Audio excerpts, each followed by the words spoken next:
अगर मेरा सर दर्द होना है तो थोड़ी हम जाएंगे हॉस्पिटल, थोड़ी जाएंगे। छोटी दवा डॉक्टर है, जाएंगे डॉक्टर साहब सर दर्द कर रहे हैं, दवा दे देंगे। इसलिए कहते चेक कराकर हम दवा लेना चाहिए। अगर छोटी दवा सर दर्द हो रहा है तो हम थोड़ी आराम करके ऑपरेशन कराएंगे, नहीं ना। अगर बीमारी बड़ी होती है तो क्या होता है, उसका हमें फिर ऑपरेशन कराना होता है। तो इसी करें कि अगर जैसा रोग वैसी दवा डॉक्टर से चेक कराकर निदान करा लेना चाहिए। उसी प्रकार अपने पाप का समय रहते हुए प्रायश्चित कर लेना चाहिए। तो करें कि आप जब तक जीवित है, जीवित रहने से ही क्या करना पड़ेगा, आपको पाप का प्रायश्चित करना पड़ेगा। क्योंकि मरने के बाद आपको चांस नहीं मिलेगा, सेकेंड चांस नहीं मिलेगा आपको, ये फर्स्ट चांस ही में आपको ये काम करना पड़ेगा। आपने गलती किया है तो प्रायश्चित कर लीजिए, क्योंकि मरने के बाद तो सही तो नहीं रह जाएगा। क्योंकि आपने जो कर्म किया है, आप बस उस कर्म को आपको भोगना पड़ेगा। उसके लिए आपको कहाँ जाना पड़ेगा, नरक जाना पड़ेगा। यमदूत आएंगे, 3 यमदूत आ जाएंगे, आपको लेके जाएंगे, बहुत प्रेम से लेके जाएंगे, डंडा मार मार के, है ना। वहां पे कहते हैं, अगर कहता है कि यमदूत आता है, ले जाते हैं, कहते मुझे छोड़ दो, दोबारा गलती नहीं करते, उनको ज्यादा मारते हैं, ऐसा लिखा गया है ना। बहुत पिटाई करते हैं, बोलने वाले को बोलते हैं, है ना। तो करें इन बीमारी और मृत्यु के आने के पहले क्या करना है, हमें इसका निदान कर लेना चाहिए, प्रायश्चित कर लेना चाहिए। और प्रायश्चित करने से पाप मिट जाएगा। तो बता रहे हैं कि ये प्रायश्चित आप करेंगे तो आपका जो पाप है वो खत्म हो जाएगा, क्षमा कर दिया जाएगा। तो इसीलिए कहते हैं जैसा पाप वैसा प्रायश्चित। आपका पाप छोटा है तो छोटा से काम चलेगा, बड़ा है तो ज्यादा समय लगेगा।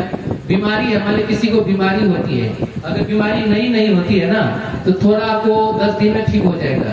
ऐसी बीमारी को छोड़ देते हैं, कई बार सोचते हैं कि चलो छोड़ देते हैं, बाद में करा लेंगे, अपने आप ठीक हो जाएगा, आलस कर जाता है। वही बीमारी क्या करते हैं, धीरे धीरे बहुत बड़ा हो जाता है, ज्यादा पकड़ लेता है। और फिर जब देखते हैं कि आप नहीं संभलने वाला है, तब जाते हैं। उसके बाद क्या होता है, लाखों करोड़ रुपया खर्चा करना पड़ता है। हो सकता है कि उतना खर्चा करने के बाद भी व्यक्ति संसार में नहीं रहता है ना। तो अगर बीमारी होता है तो उसी समय बोलते हैं, जब ये बीमारी हो उसी समय दवा लेना चाहिए। जैसे खांसी शुरू हुई, देखा कि 1 हफ्ता से मुझे खांसी हो रही, ठीक नहीं, तुरंत डॉक्टर के पास जाना चाहिए और तुरंत उनका दवा लेना चाहिए। नहीं तो फिर क्या होगा, धीरे धीरे ज्यादा पकड़ लेगा, जकड़ लेगा वो। तो इसी तरह से जैसा पाप है तो पाप का भी ऐसा ही, छोटा पाप है तो प्रायश्चित कर लो। गलती हो गई है तो माफी मांग लीजिए कि हमसे गलती हो गई, माफ कर दीजिए, माफ कर देंगे। और फिर उसी को मन में रखेंगे, रखे रहेंगे तो क्या होगा, एक दिन वही मन से क्या होगा, वाणी में आएगा, वाणी के बाद शरीर से फिर हम करेंगे। फिर कहाँ जाएंगे, गलती करेंगे, लड़ाई झगड़ा होगा, पुलिस आएगा, आपको जेल में ले जाएगा। एक तो पिटाई लगेगी, ऊपर से फिर धन भी देने पड़ेंगे, पैसे भी देने पड़ेंगे, पीटेंगे, ऊपर से पैसे भी लेंगे। कौन अच्छा है, प्रायश्चित ना। तो इसी प्रकार से क्या करना चाहिए, प्रायश्चित कर लेना चाहिए।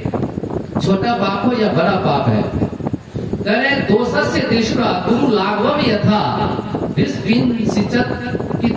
रुचाम निदानवित। जब कोई ऑपरेशन या केस बीमारी नहीं है, जैसे मान लिया कोई बीमारी छोटी बीमारी है तो इसके लिए हम ऑपरेशन नहीं कराएंगे। जो छोटा सा बीमारी है तो हम थोड़ा सा दवा लेके बता, इसके लिए नहीं हम क्यों जाएंगे, हम चीर फाड़ करना पड़ेगा और थोड़े इलाज कराएंगे। अगर ये थोड़ा घाव, जैसे मान लीजिए किसी को घाव हो जाता है, शरीर में जख्म हो गया, तो हम क्या करेंगे, डॉक्टर के पास जाएंगे। डॉक्टर घाव के अंदर जो पस्त होता है, पीप होता है, और उसको निकाल देंगे, घाव अपने आप शुद्ध हो जाता है। एक दो गोली दे देंगे, गोली देते हैं, सुखा देंगे, आपको ठीक हो जाएगा। अब उसके लिए आप क्या करेंगे, ऑपरेशन कराएंगे। छोटा सा फुंसी निकली है, उसको जाएंगे हॉस्पिटल जाके, डॉक्टर साहब उसको मुझे चीरो, नहीं ना। तो यहाँ पर क्या है, तो यही कर रहे हैं कि थोड़ा सा घाव बिना ऑपरेशन से सूख जाएगा, तो क्यों ऑपरेशन करेंगे। छोटा सा घाव अगर बिना ऑपरेशन के दवा खाने से ठीक हो जाए, क्यों ऑपरेशन कराएंगे। नहीं, अगर दवा से ठीक नहीं होने वाला है तो ऑपरेशन कराएंगे। अगर आप दवा खा रहे हैं फिर भी आपकी बीमारी ठीक नहीं हो रही है तो आपको ऑपरेशन कराना पड़ेगा।